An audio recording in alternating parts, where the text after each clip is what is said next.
Broadcasting from Orchard Park, New York, and Boca Raton, Florida, it's the Freight 360 podcast. From freight broker sales tips to sports talk, this podcast is all about helping you grow as a freight broker. We're your hosts, Nate Cross and Benjamin Kowalski. Let's talk freight. All right, welcome back for another episode of the Freight 360 podcast. This is going to be my final podcast on the road of this little Florida trip. But if you're brand new here, you found us at a great time. This is going to be a very one-on-one level discussion today on the role of a freight broker and what it's like day in, day out, week in and week out. Make sure to check out all of our other content. If you go to our website, freight360.net, we've got our whole searchable library. So if you're looking for something on prospecting or on lead generation, simply type that in. You'll get all of our content, whether it's full-length podcasts, short-term or short-length videos, blogs, etc. Share us with your friends. Check out the Freight Broker Basics course on our website as well. That'll give you a full-length educational option there to get your brokerage off the ground. And even if you're just an employee or an agent, all the sales and operational tools that you'll need to be successful. Ben, it's been a good ride down here in Florida. I'm heading back up this weekend, but we got to get together last Friday, which was awesome. You had a little bit of a train mishap, but overall, how are things? That I did. Great trip. Wish you guys lived closer. My wife and I were talking about the same thing. I was like, if we weren't super tired, I wanted to come up and hang out with you guys again. Always a blast. Had a really good time just hanging out, letting the kids play. Yeah, except for the train mishap where we almost misboarded a train and ended up in Orlando instead of like literally 15 minutes down the road. Could have been a really rough end to that day, but hey. It is what it is. Hey, we're actually recording on Monday this week. So it's April 8th. It's the long-awaited solar eclipse day. And so funny stat. So like the two big cities that the eclipse is supposed to go right through. I think it's like, right? It's like Dallas is the one area down south and then Buffalo, like right through Buffalo, the full 100% eclipse. I'm not there, obviously.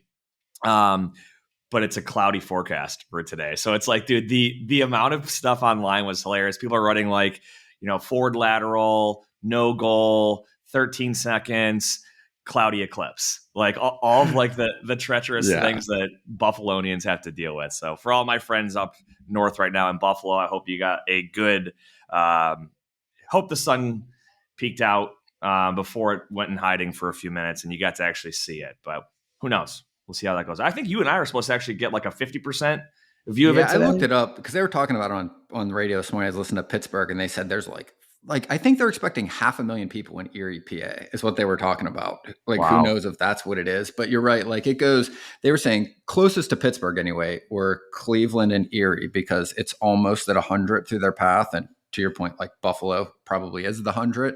Yep. And I mean, like literally hundreds of thousands of people were heading up there. I think I looked this morning. It's supposed to be at like 303 here. We're getting like 47 or 50%.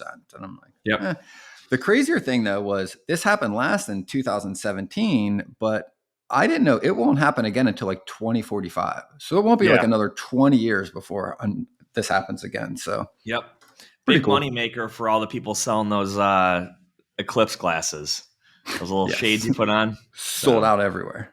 Yep, for sure.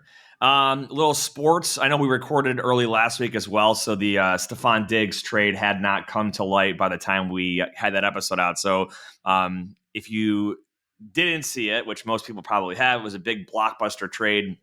I don't know if you want to call it blockbuster. It was a trade. The Bills traded away receiver number one, Stephon Diggs, to the Houston Texans, and it's been a lot of controversy. And I actually found this out after the fact. Is that the Bills agreed to allow Diggs to pursue a trade from any team except for the Kansas City Chiefs. Like that's what came out after the fact. Because literally that's our AFC rival and you don't want to send him there. But he went to the Texans for basically nothing. Like the Bills got a round draft pick next year, I think. For 2025. Yeah. So it's very clear that the Bills wanted him off the roster for a variety of reasons. There's still some cap space he'll eat up this year, but even Houston restructured his deal where basically it looks like he's going to be a free agent after 1 year with them. So he basically has to play really, really well if he wants to re-sign a big contract. So I think they did a good job on their end with acquiring him, making it so they're not going to inherit a potentially toxic player who's not going to try and just wants to get paid. So good on them for that. There's a lot of like up in the air thoughts about it in Buffalo, but personally, I'm fine with the guy going. And I think a lot of stuff will come out of what was going on inside the locker room and off the field as well that, was kind of kept quiet, but who knows? Other than that, you've got the Masters coming up this weekend, right? Yep. Big one. Tiger will be playing. Oh yeah, that's right. And I think is it Scheffler's the favorite going in? I mean, it's like no one's like a huge favorite, but I think he was top of the list as far as like odds to win it. And it's still like, with most golf tournaments going into it before the first day, you got probably 5 or 6 people that have a real shot at it. And then you'll have some outliers, right? That just kind of come from behind. I love how the weekend will play out, but the Masters, always a good one. Get that green jacket.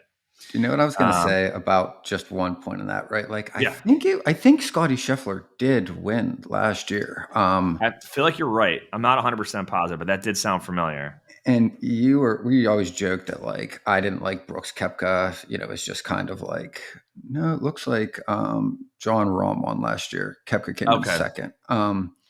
Tired of struggling to find accurate rates and the right carriers for your freight? With DAT1, you can access more than 500 million posted loads and trucks every year. That's 3 times more capacity than any other load board. Plus, their integrated freight management system makes it easy to cover loads 24/7. They have the most trusted network of carriers, brokers, and shippers in the country. You'll get real-time rates on every lane so you know exactly how much a shipment will cost before you commit to it. Plus, you get instant access to top bids from qualified carriers around the country. Get 10% off your first year of DAT1 when you visit the link in the show notes.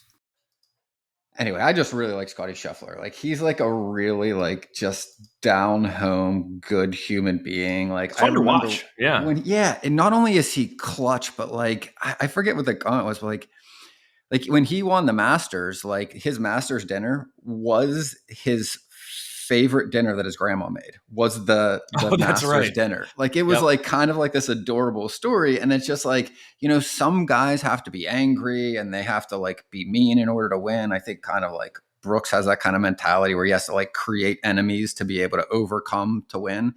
Scottie Scheffler's just like, no, just kind of believe in Jesus, my grandma, and go and just give it my best. And he's killing it. And he's just like a good human being. So I don't know. Yep. I was thinking of that as you mentioned, and I'm like, I'd really like to see him pull off, a Masters win again this year. For sure. Lastly, tonight, you've got the March Madness Championship, UConn and Purdue. UConn's the favorite. Again, this is going to come out Friday, so the championship will have been 4 days behind us. But I have a good feeling that UConn is going to come out with a really, really, really solid game. So and take the championship title. But who knows? We'll see. I know a lot of people are big on March Madness. That's about the only time I watch any college basketball. There's too many sports out there to follow them all too closely, but we'll see. Other news in the freight world. So, and this will have come out in our newsletter on Tuesday that I put together today. Some of the stuff with the Baltimore Bridge. So funding has been officially granted from the DOT to start the restoration. And there was also a piece put out there. I forget who which news source it was, but they're talking about a lot of those local drivers are like struggling now because there's really no freight. Like they're so used to all the freight in the port area there, and with everything just basically shut down, they're like struggling for work. So that's some of the stuff that when you think about, we talk about when storms come through or big events happen, such as this, it really does create a lot of it ruffles a lot of feathers amongst people's normal workflow and whatnot. So yeah, kind of wild. Lots of opportunities. I mean, I'm actively pursuing that. I mean, what you're seeing, right, is the port temporary volumes are not coming out from unloading cargo, right? But what you are seeing are lots of the warehouses that had cargo, right, that need diverted other places. But again, the carriers that pull the containers out of the port aren't typically the same type of carrier that runs van loads from these warehouses to other states or ever out of state, right? Like most of the dray carriers that pull the containers out, like they only operate 150 miles. They usually only most of them will probably operate in multiple states just because a lot of these containers go into, North Carolina and things even out of Maryland. But still, very different type of operation. And for a carrier to be able to switch, like that is not a quick transition for an asset carrier to be able to pivot with. Yeah, and if you're not familiar with drayage, just go to our website and search drayage. There's a lot of content, but you got to think about it. A lot of these drayage carriers, vast majority, they're used to going home every day. They do, right? They typically operate like construction workers. Like a 5-day work. They go to work every day. Yeah. Haul until you run out of hours. Maybe you take your truck or your tractor home, but I mean, it's very much a day-to-day operations, except again, when you've got these loads that go out of state, which usually aren't daily. Again, those are like the exceptions, not the rules in most cases. For sure. Well, let's get into our, unless you got anything else in the news. No, I don't. Okay. Let's get into the meat and potatoes today. So we get a lot of people, like the questions that we get they range from like basic, what exactly is a freight broker, all the way up to specific unique scenarios. So we're going to take today's episode and really give a breakdown on what it is like to be a freight broker or to work in freight brokerage, because there's different. And it's going to be a little bit different for everybody, and we'll talk through that a little bit. But let's say you're starting up your own freight brokerage company. You're wearing every single hat, right? From owner to admin, HR to janitor, right? That's your job, all of the above. Whereas if you're a W-2 coming into a big box, which actually Kevin Hill had an interesting post, I think it was over the weekend, that showed like the employee headcount. And it looked like, I want to say it was like, I'm rough estimate here, over 70% of the employee headcount in brokerage worked at a like $1 million plus brokerage, right? So he kind of broke them down to like your large cap, your mid cap, your small cap, and then your startups. But the vast majority of people that work in this industry, they're not going to be wearing all those hats, right? So we're going to talk a lot about what it's like to be in the sales and operational aspect, more so than like accounting and collections and things like that. Yeah. And I think one thing to add, like to kind of set the stage, right, is we're not going to spend a whole lot of time talking about what it would be like if you started like last week. Because your first month or 2 months, if you are coming into the industry, like you're really just prospecting and generating leads. And we've got a lot of and training, learning. So, I mean, spend time on our website, go search around for prospecting lead gen videos. We've got, I don't know, at least dozens of hours of content on this topic. That's really where you're going to spend your time. If you're just getting in, you need customers. You need customers before you need carriers. That's the other big question we get in this topic is, do I start networking with carriers first? Like, yeah, you can talk to carriers, ask them maybe where they see some opportunities are. Maybe you can call some shippers that a carrier can suggest for you. And like, that's okay to have these conversations, but the overwhelming majority of your time is spent finding shippers to call, names, phone numbers, grouping them together in an organized fashion, calling through them until you've got demand, right? Yep. So we're not going to cover a lot of sales. It's going to be more like what it's like once you've got customers and you're actually like brokering freight week to week. Exactly. And we'll, to give you, I'll kind of give you a teaser as to how I'm going to try to break it down as well is, bite-sized chunks, right? We're going to look at first, how do you plan your week? And then how would you plan your day on a smaller level? So we'll get to that in a little bit. But first, I want to give that one-on-one explanation of what does a freight broker do? And when I answer this, I'm going to talk about the entity of a freight broker, not necessarily the individual working in that company. But if you're new in brokerage, it's really good to understand the big picture here. And you'll probably get some sort of exposure to this in your training. And you'll definitely learn a lot more about it as time goes on. But in a nutshell, we're the intermediary between a shipper and a motor carrier. At its most basic level, a company that has freight to move, we help them find trucks to get their freight moved. And on the other side of it, our relationship with motor carriers, they have a truck, they need freight to put on their truck to move and make money. We help them find loads to put on their truck through this process, right? So we maintain relationships with both shippers and the trucking companies to try and find the best match to get the right freight moved at the right time, at the right price, on the right equipment. So 101 level, that's what a freight broker is. If you want more detailed information on that, our course breaks it down in great detail. So there's a link in the show notes for the Freight Broker Basics course. There's also a lot of really good, shorter, free content on our website and on YouTube. But I want to lead that into, so you kind of set the stage of, we're not talking about day one. We're talking about you're somewhat established now, and you're going to have a number of priorities when it comes to managing your job as a freight broker, right? And it's going to be, you named a couple of them, right? It's going to be managing your customers. It's going to be talking with drivers. It's going to be covering loads, solving problems. And also, and we've talked about this a lot in recent episodes, trying to keep that pipeline full by prospecting some new business. So the way that this all comes together in its most effective way is, I should say most efficient way too, is really, I think, what makes or breaks a good freight broker and sets them apart from those that are unorganized and aren't doing all the right tasks or are doing their tasks out of order and all of that stuff. So anywhere you want to start here? Yeah, let's go through like kind of as if like we're just starting the day on a Monday, because I think the week for a freight broker tends to have some predictableness. There's lots of exceptions to this that we'll talk about, but like let's just jump into like traditional freight broker, right? Like you start your day, what time on Monday? What are you doing, right? Like how do we really start our weeks?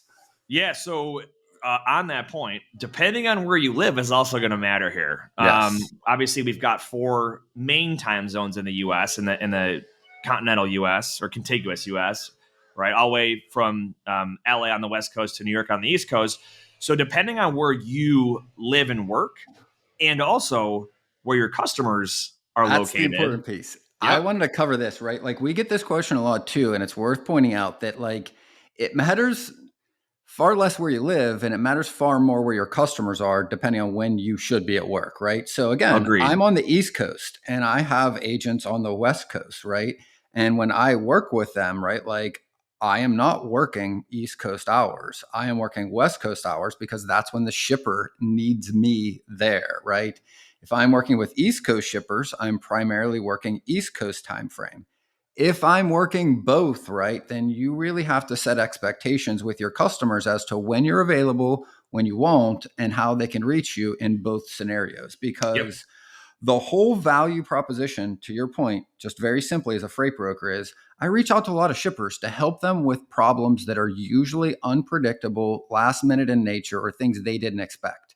So, by definition, to get the work that I'm trying to get, like I've got to be available when they don't know when they'll need me. Because when they do need me, they really need me, right? Like it's yep, very much like how you use a service when something goes wrong. Like when it goes wrong, you really need them, right? Like, I don't know, your air conditioner goes out and it's 100 degrees. Like you can't schedule that. You need somebody now, right? Like, so yeah. again, you have to be very available whenever that need is, not when you choose to want to be there, because you'll miss a lot of opportunities. For sure, for sure. So you made a really good point there about customers and setting expectations on how to reach each other. We can kind of generalize this and say, if you're on the East Coast, it is very likely that you are at your desk fully working no later than 8 o'clock. And some companies will say 7:30. I think it just, again, it depends on where your customers are and what's going on. But these are not 9 to 5 bank hours. A lot of stuff happens in the morning. You were going to hop in and say something there. What you got? I was just going to say, like, here's how I started my day for what it's worth, right? Is when I've got a book of business and I'm in this scenario, right? Whether I was at TQL, a mid-sized brokerage, right, or as an agent, right? I'm starting my day on Monday, usually at like 6:30. And I mean starting my day. I don't mean sitting down, having coffee, reading the news for half an hour. Like when I Already in say your email? yeah, when I say start your day means you've done all of that and you're now starting work, right? Not when you sit down, but when you start work, right?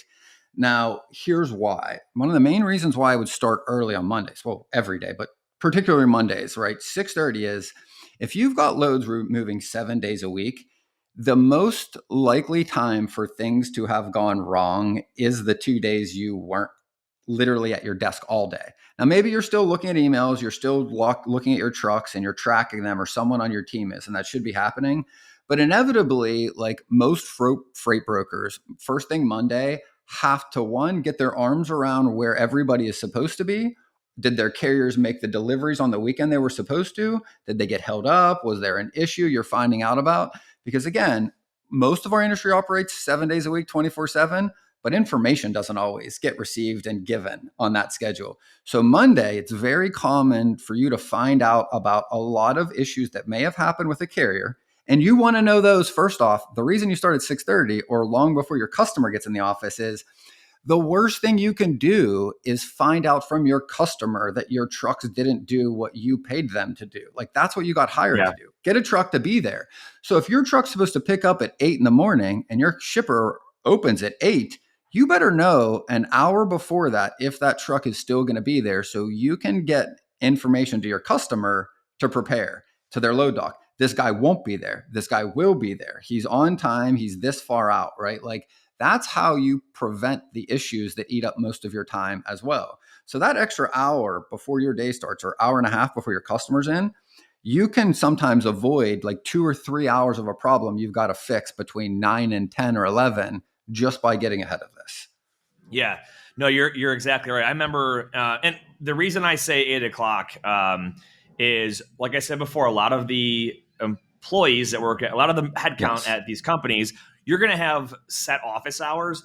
But I wanted to go back and a very common thing that I had, because the last company I was with for a number of years, it was 8 o'clock was when we were supposed to be there. There were days I was there at 7. There was days I was there at 7:30. But so often on my commute in, I've got a phone call from somebody, right? Exactly. With something going on. And again, emails, I always had, and if your company allows you to do this, which I hope they do, if you're on salary and you're an exempt employee, having email on your phone to be able to track what's going on throughout the weekend, right? Maybe it's not your job to have to fix a problem on a Saturday or on a Sunday or a Monday morning, but be aware of it. So like you said, you shouldn't come into work Friday morning, and whether that's working from home or you're going into an office, you shouldn't come in and find out from your customer first thing Monday morning that, oh crap, X, Y, and Z happened, and now I'm finding out about it from my customer instead of me finding out and giving them a heads up, right? Yep. I think quick flow of information is one of the most important skill sets to continuously reinforce and have as part of like your daily routine in freight brokerage. Even if you don't have a solution to a problem or if it's bad news, just letting your customer know, like, hey, as an FYI, right? So you have your situational awareness here. And like you said, I'm working on, or hey, not sure what we're going to do yet, but I just wanted to let you know, and I'll keep you posted on any updates, right? So, So in freight, time is money, and efficiency is key. That's where Levity comes in. Imagine automating your email operations to do more with less effort. Levity connects directly to your inboxes, extracting vital information from emails and attachments in real time. It seamlessly integrates with your TMS, empowering you to quote faster, build loads more efficiently, and book more freight in less time. Whether it's incoming emails from shippers or carriers, Levity's got you covered. It understands any language, any format, and even interprets non-standard formatting. Visit levity.ai today to sign up and get started. It is also good. I always love by the time that you get your day started. So like today's a Monday. And by the time I got everything started probably around 8 o'clock this morning, I was in my email for 30, probably 45 minutes before that, right? Making sure that I got everyone has a different opinion on having a clean inbox or not, but I like to be very organized. I can delete the stuff that's irrelevant and have basically a to-do list of the action items that I have to take care of first, prioritize them, and then I've got whatever can wait till later, and it'll wait till later. But I think as your week goes, Monday morning, like you said, starting early, this is when people use the phrase like a lot of fires to put out, right? Yes. And it's not always like bad things. It could just be administrative things that you have to work on or take care of. But Monday morning is going to look a lot different than a Wednesday morning. For that reason, like you said, over the weekend, when you're not at your desk every single day, all day, that's when things will tend to pile up or issues can arise. And here's the next thing, right? So the next two likely things from that are either my trucks weren't on their way to where they're supposed to be, or they were. Maybe some, maybe all, right? So if everybody's on track to where they're supposed to be, to your point, quick little emails made to my customers, hey, just touch base with everybody after the weekend. Everybody's on track. Anything comes up, let me know, right?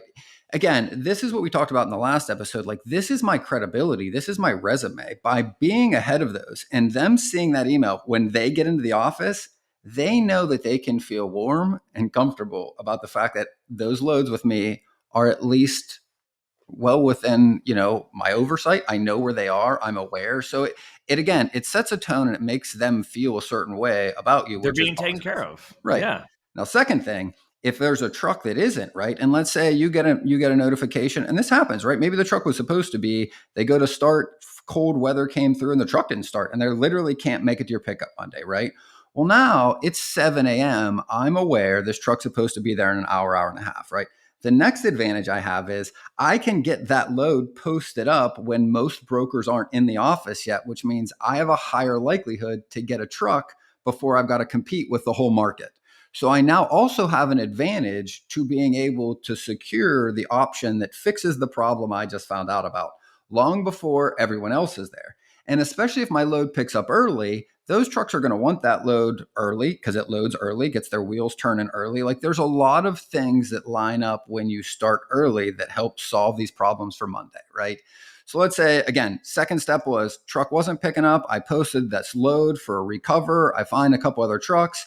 I negotiate. Maybe the truck can't get there till 9, right? They're not going to be there at 8. But again, now my second email to my customer is, hey, first one is, hey, looks like we had an issue with the truck showing up. I'm on this. I'll advise when I have a solution or recovery.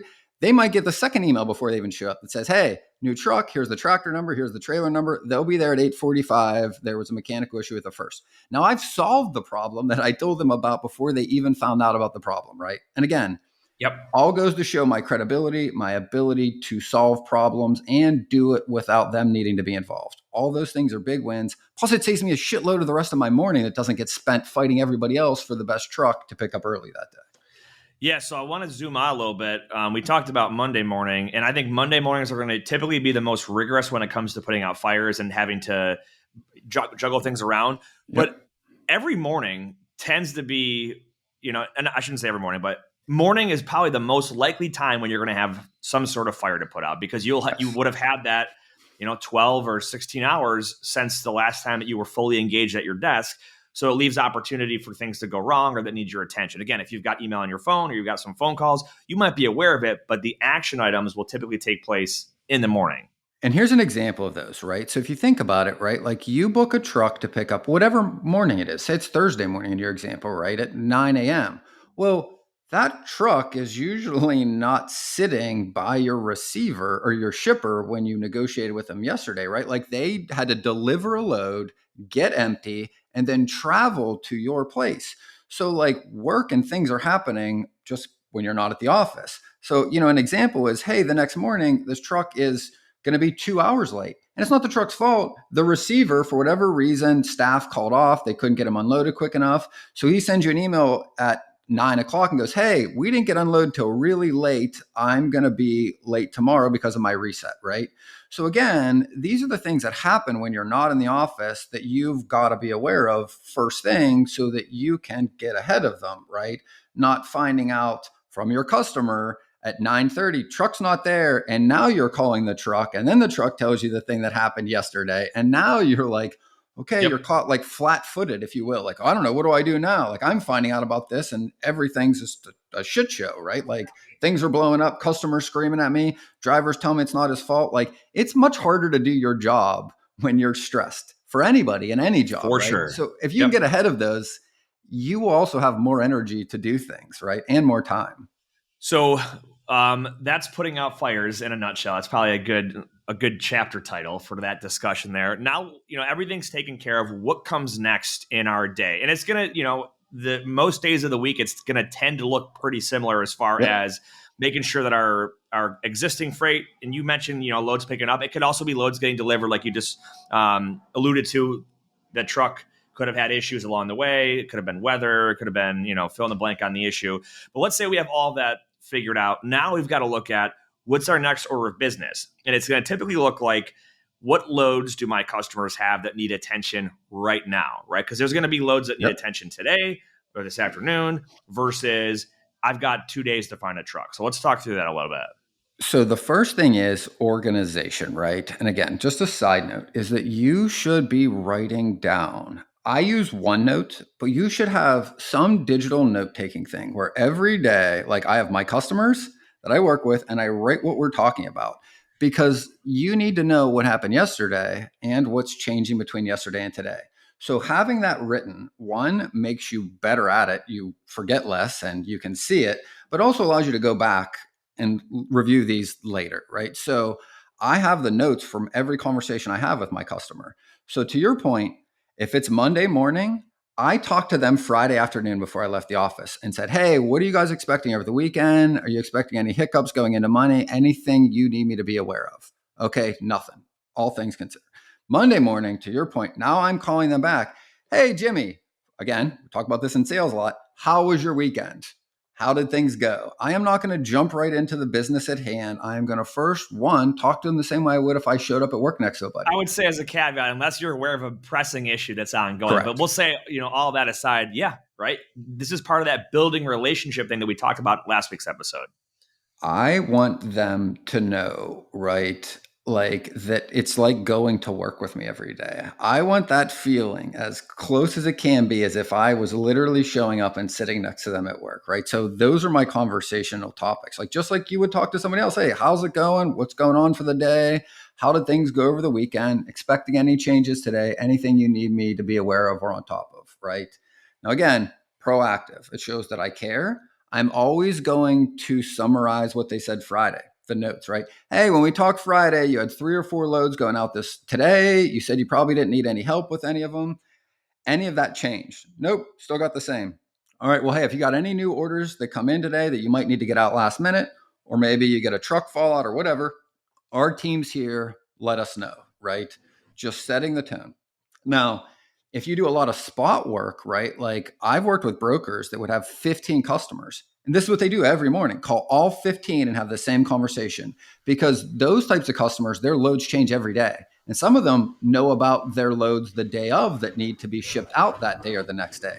So if you're working with like produce brokers, for example, or sometimes even lumber traders, like there's a high change between yesterday and every day as to what loads need moved. And I'll say a lot of those, the 2 examples that you just gave with lumber and produce, a lot of them will have very, very straightforward and often frequent email communication that goes out to anyone that's on their brokerage bullpen, right? So if there's, let's say there's like 8 or 10 brokers that are getting these emails, they're going to send it out every morning. And this is like the sense of urgency and being the first one to get to it. And like you said, Monday morning starting early, every morning starting a little bit earlier, right, is going to give you that advantage because you want to be the first one that's out there in front of all the information that you need on what loads need to get moved, getting loads posted, calling your go-to carriers if you've got some, trying to figure out the best way to get that load covered at a good price. Yep. All right, so we've got our. I want to get to like the middle of the day. So let's say we've got maybe a load or 2 that had to get covered. We've got them posted. We're working on those. Now that we've got some breathing room here, I want to hit on the thing that a lot of people oftentimes don't do, and this is what comes down to weekly scheduling, in my opinion, is having time for prospecting new business and building your relationship with your customers, right? So when you know that, so I mean, they're 2 different things. So you kind of hit on the building relationship part with, hey, how was your weekend? But if you've got some free time during the day and your customers do, and this could be a Monday, it could be a Wednesday, it could be a Friday, it doesn't really make a difference. Whenever that time is for your customer, it's a great time to call and spend 15, 20 minutes just trying to catch up with them on how things have been going so far, what they see coming down the pipeline, or are there any new projects? This is all ways of building relationships and rapport with your customers. But in addition, what a lot of people do is when they get way too comfortable, they're kind of in that, what's the phrase I'm looking for? Like they just kind of set sail on their business. They're not going to prospect anything new. They're just going to sit there and eat off the fat that's there. It's the prospecting, right? Whether it's lead generation or actually making phone calls or an outreach to new potential customers, this is a part of your, I would say, week, more so than every single day, depending on where you're at in your journey as a broker. But it's got to be a part that's somewhat scheduled in, and it's guaranteed that unless something wild happens that needs my attention, I'm going to dedicate X amount of hours a couple times a week. Or if you're newer, it's probably going to be every single day to doing the lead generation and the prospecting activity, right? If you're not making the calls and somebody else is, you're losing out on an opportunity to get new business. And we've got tons of content that goes way in depth on prospecting and on lead generation and all that stuff,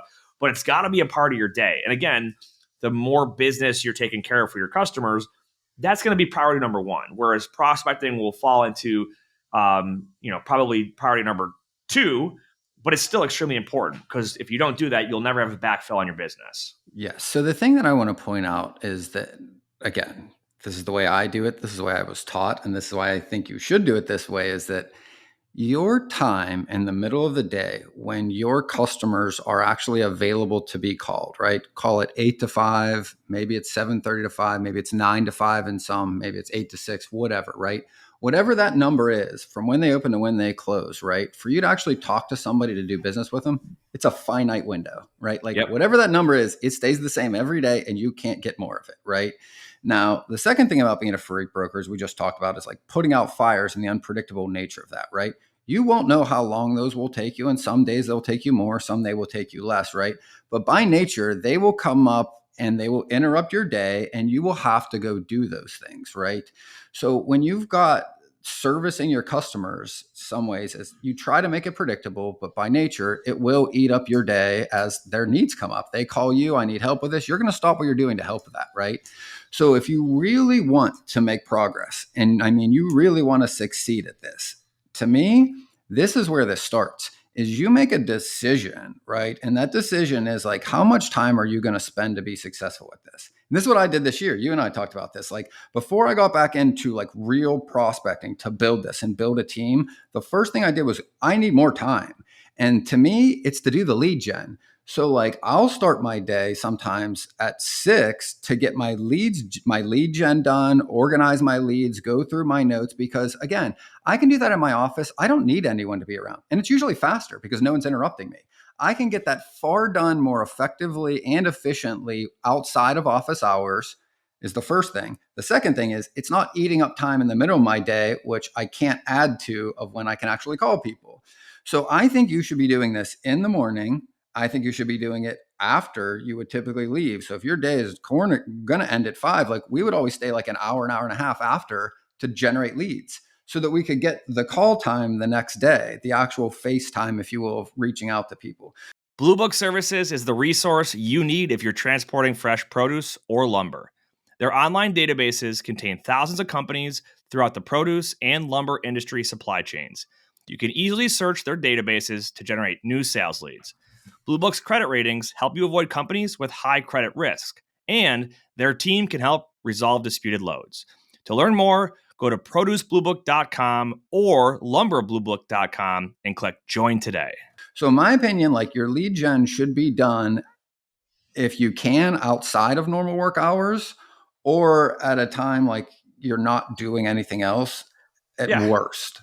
So I'll give you an example of how I've seen this done effectively. And again, your location is going to matter a lot here. So let's say that you work on the East Coast and a lot of your business is produce out of the Northwest, which means that a lot of your middle and afternoon time is going to be spent working with your customers that are 2 to 3 hours behind you. So what does that mean?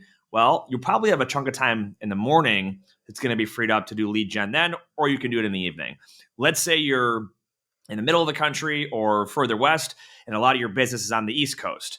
All right, you're going to have a really early start, a very busy morning, a fairly busy midday, and then your afternoon is likely going to be fairly calm versus people in different time zones. That's a great time to do lead generation, right? Yes. Lead generation should be done because you got to think about it.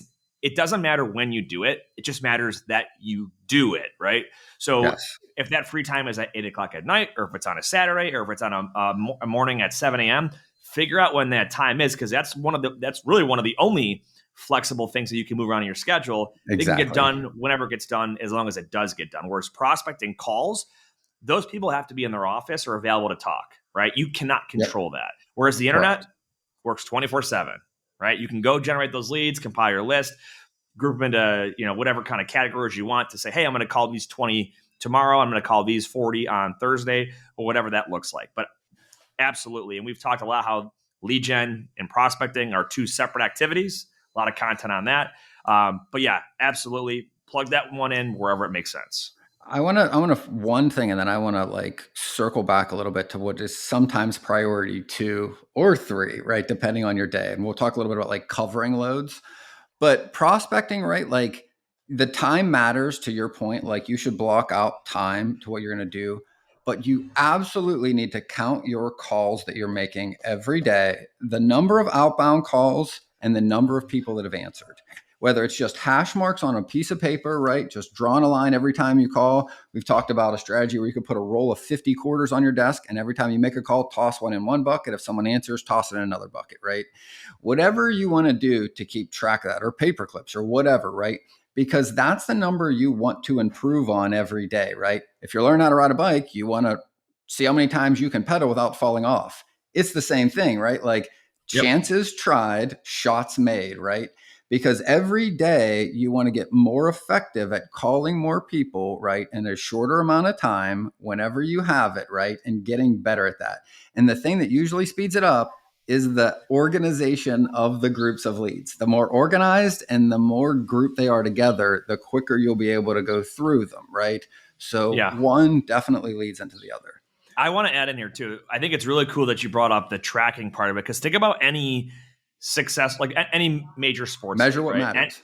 Exactly, right? If you're watching baseball, it will tell you their batting average for the year, as well as they are, 1 for 3 tonight, right? Which means they had one base hit out of 3 times at bat. The same thing goes for basketball, right? We're talking about NCAA.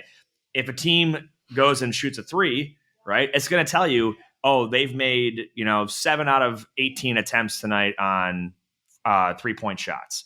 That stuff is all the same thing goes for hockey, goalies' save percentage, right? This stuff is tracked in all the professional sports. If you're not tracking it in sales, and this is not just brokerage, but this is sales in general, you have no idea where you stand and where you can improve on. Is it the amount of attempts, or is it your close rate? Right. You know what I mean? Professionals know their numbers, and they know their numbers because that's how they improve, no matter what you're a professional at, right? Like you need a metric to be able to improve, to know where you are and where you're going. You don't need to compare yourself to myself or anybody else or the person next to you. Compare yourself to yourself yesterday, right? Did I do better than I did yesterday? Did I do better yesterday than the day before? And then write notes for yourself. What did you do? What could have improved? Because this is your roadmap to getting better at what you're doing, right? And I want to segue with the time we have left, right? Because category 3, we said priority 3 is like covering loads, right? But the reality is like sometimes this goes up to priority 2, sometimes it moves down. It depends on what the need is, right? Like sometimes you just got to stop what you're doing. You cover loads for 2-3 hours, right? So like your customer sends you over a load, say, and they go, hey, this is a hot shipment. Can you help on this, right? Like got to get picked up today, right? What do we do in that scenario, right? Like let's walk through a scenario where you had planned your day, you did everything we talked about, you're prospecting, phone call and an email comes in about a hot shipment that's got to go out by close of business.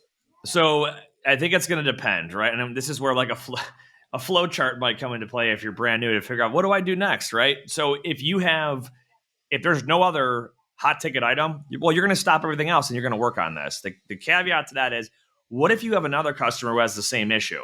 There's only one of you. You have to make a decision. I either have to tell one of my customers that it's going to have to wait, or I have to delegate that to somebody else on my team. And a lot of people that work at larger brokerages, they have that flexibility of having a team to assist in that. But yeah, I think by all means, if that's a hot ticket item, you've got to hop on it. And the reason being, think about what happens if you don't, right? Yes. There's a lot that you're giving up, a lot of opportunity costs there. Number one, it's the relationship and rapport that you're missing out on with your customer. You've lost credibility in being a reliable broker for them. Yep. Number 2, profit. You're making money, right? If I'm not covering and somebody else says they're making money, and typically what's the point of prospecting if you're not going to make the freight that you get from prospecting? Those hot shipments, those are the ones that tend to be less price sensitive and more, they just got to get covered. Exactly. Right? And if I can get it covered, you're going to make more money doing that. So that's my take on it. What do you got? For sure, right? It's a function of time. The less time you have, the more money you can make. The more time you have to work on it, the more competition, the less money you'll usually make in margin, right? So anything that is urgent that's got to go today, just got to go hot load, right? Like to me, you jump on those things. And to your point, right? Like the first person that gets there is going to get that load because the customer is telling you it's got to go. They're usually choosing first one there that meets their standards, not the cheapest one, right? So those as long as you're not giving them like $20 a mile or something like that, right? If you're realistic. Again, exactly. Like you spend all of these hours to prospect to create these opportunities. If you wait till the next day to quote it, like that was a waste, right? So One, response time becomes the most important. The second thing is like getting this load up on the load boards so that it's there so you can start fielding incoming calls and emails.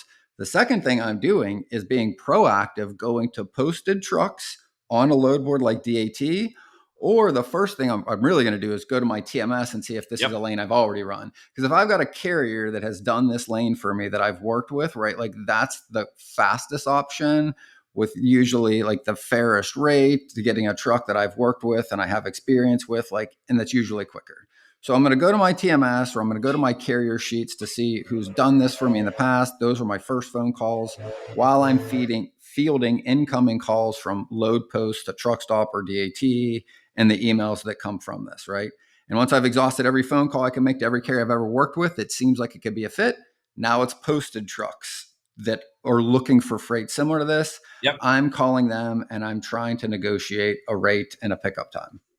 This is where having a good relationship with your carrier network is huge, because when your customer's in a bind, if you can solve their problem by just going to one of your carriers and saying, hey, these guys are in a bind, the pricing is going to be a little bit juicier on this one than normally. Do you have anything you can work around to get a truck available? Right. And that is you getting access to capacity that is not on the load boards, right? That other brokers don't have access to, because that is a personal relationship. And here's the other point too that I want to make, right? Like there is a preference of posted loads versus trucks, right? So for instance, like if you're negotiating as a broker, right? If I'm calling the carrier has the advantage. Why? Right. Because I'm asking them for something. If I've called the broker, they know I need something. They have leverage. They know I need something. They can choose to take it or not, right? So they've got an advantage on price. I'll usually pay more for an outbound call. If a carrier calls me about a load I've posted, first thing I'm gonna do is make sure it's the right carrier and it's not fraud. But after that happens, right, like I usually have an advantage because I know there's something about my load that this carrier wants. So I usually pay at least a little bit less for incoming carriers versus me reaching out to them. So that's why the first thing I do before I picked up the phone was to put the post up to increase the time that carriers can see it to call me. So if I have a preference, I'm hoping a carrier that really is a good fit for this load reaches out to me. We can negotiate a fair rate and my customer is going to pay the margin. I'm not really going to try to beat my carrier out of anything. Like, hey, whatever is a fair rate, you got the right insurance. I might ask him what his best rate is, but for the most part, I'm going to put my margin on my shipper to pay me because they're the one that needs it now. Like they should be paying for the service or the time premium. Yeah. So as you can see, we've talked through the day and through the week. There's a lot of organized chaos, as I would call it, in this industry. The last thing I want to hit on before we wrap up is the end of the week, because this is a part that I think, it gets to Friday. Some people get really excited for the weekend. They start to lose focus on doing work, and they just let opportunity fall by the wayside. And I mean, Ben, how many times have you had a load you had to get covered on a Friday, and every 30 minutes you're upping the rate, just trying to get somebody? Fallout Friday. That's what we used to call it. Fallout Friday. Like Friday afternoons at every brokerage I ever worked with, like you'd see the biggest rips on loads. That's where you'd see like $1,000 rips on loads. And again, it's not because that anyone's beating the truck out of the rate. In fact, we're almost always paying the truck a premium because the trucks know that on Fridays. Yeah. Because if a load doesn't pick up Friday afternoon, some of these loads can't wait until Monday to be loaded. And a lot of those shippers aren't open Saturday or at the very least Sunday. So like urgency goes up, time goes down. Carriers will wait sometimes until Friday afternoon to get higher paying loads. And they should, right? They're playing the game and that makes sense. Us brokers, to your point, have far fewer of them usually because lots of the carriers would rather be home for the weekend. So there's less. That's why they also get more expensive and you have less time. So like you got to work harder to find them. And when you do, you're also usually a lot of the time like working late on a Friday night, which nobody really wants to do. So if you're in the office at 6 and there's only a couple carriers and there's usually dozens or hundreds, right? You're paying more, you're going to charge more. The shipper knows that, they're going to pay that premium. So Friday afternoons are usually the most fun sometimes because you can make a couple extra bucks. You help the shipper out of a jam and they're grateful. Carrier gets paid more. Everybody's happy going into the weekend. So again, and the last thing I'll add on this is a great time to make sure that you've got everything lined up for the weekend. to try and reduce that Monday morning number of fires that go out. So if you've got appointments for pickup or delivery on a weekend when it is, not your standard hours and they're not fully staffed, right? Double and if you can, triple check all that stuff to make sure you understand that, yes, they will be open. Yes, the crane will be on site at this time, or the appointment has been scheduled for this receiver who's a separate entity for my customer. Those will help prevent issues. Just like we said, starting early Friday helps you get ahead of it before your customers are in. Checking and dotting your I's and crossing your T's at the end of your day on Friday will save you so many headaches on Monday and preventable problems, right? Just going through and making a couple extra phone calls. Hey, trucks you booked on Thursday or Wednesday that are supposed to deliver Saturday, make sure they all have their delivery POs. Make sure, again, you're just checking one more time if it's a new receiver, a new shipper for the weekend. One more phone call, just confirming your loading or receiving hours to just make sure that, because again, anybody new to this industry learns this the hard way. You don't do this on Friday afternoon and you spend your Saturday and Sunday when you're at the grocery store answering phone calls, going through emails, trying to find pickup numbers and things to solve problems over the weekend. So again, a few extra minutes Friday afternoon will save you a ton of headaches over the weekend and for sure more on Monday. What's the thing you always say? Like an ounce of prevention is worth a pound of cure. Right? There you go. That's it. And that's your week, right? I mean, we've talked for days and weeks, and then come Monday, it's rinse and repeat. It's a very cyclical thing. Obviously, we generalized a lot of it in this discussion, and there's tons of little things that'll pop up that are out of the ordinary, and you'll just adjust as needed. But I think what's really important, a big takeaway, like let's say you're really new and you're curious, do I want to be in this industry? Can you handle a constant change? Can you handle the unpredictable day? Because there's really no two identical days in this industry. If you love that kind of stuff and you're a big problem solver, it's a great industry to be in. And that stuff stresses you out and you feel anxious, maybe not the right best fit for you. So I want to say this too. One of the things that I think is the biggest area for brokers that are experienced to improve, and this is true in most industries with lots of high performers that have gotten to positions, is they end up getting into a place where they're doing, things that need to be done. And yes, they are important, but they're not usually the things that are the most important to them. And I'll give you an example, right? Like, so many people will come to us that are clients or people that we've worked with are like, I want to grow at 15% this year or 20% this year, right? But if you look at their schedule or their calendar, right, at what they're actually doing all day, the activities that actually get them the growth never make it onto their day.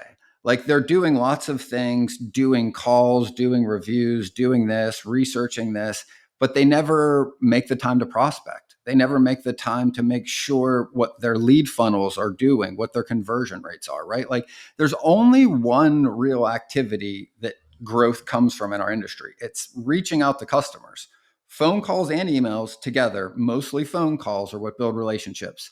So if you're not doing those things every day, you're definitely not growing for sure. And second of all, everybody else that is competing for your business is doing those things and they are doing it with your customers. So if you're not on offense, somebody else is, and they are taking and scoring points on the board when you are doing maybe important things, but not the things that you need to be doing Monday through Friday, right? Like whether it's invoicing or lead gen, if you're not picking up the phone and talking to new potential opportunities, like your business will shrink. Maybe not today, maybe not tomorrow, but definitely, and sometime probably soon, because everybody else is fighting to get your business at the same time. Correct. It's a good bow to put on the episode here. Good takeaways. Final thoughts. Whether you believe you can or believe you can't, you're right. And until next time, go Bills. That wraps up this episode of Freight 360. Check out the show notes for links to anything that we've referenced on this episode. And make sure to visit us online at freight360.net to see our entire library of episodes, videos, blogs, and more. And make sure to check us out on Facebook and subscribe to our YouTube channel for daily and weekly tips and content. And if you'd like your question answered on the show, fill out the Contact Us form on our site, and we'll see you next week.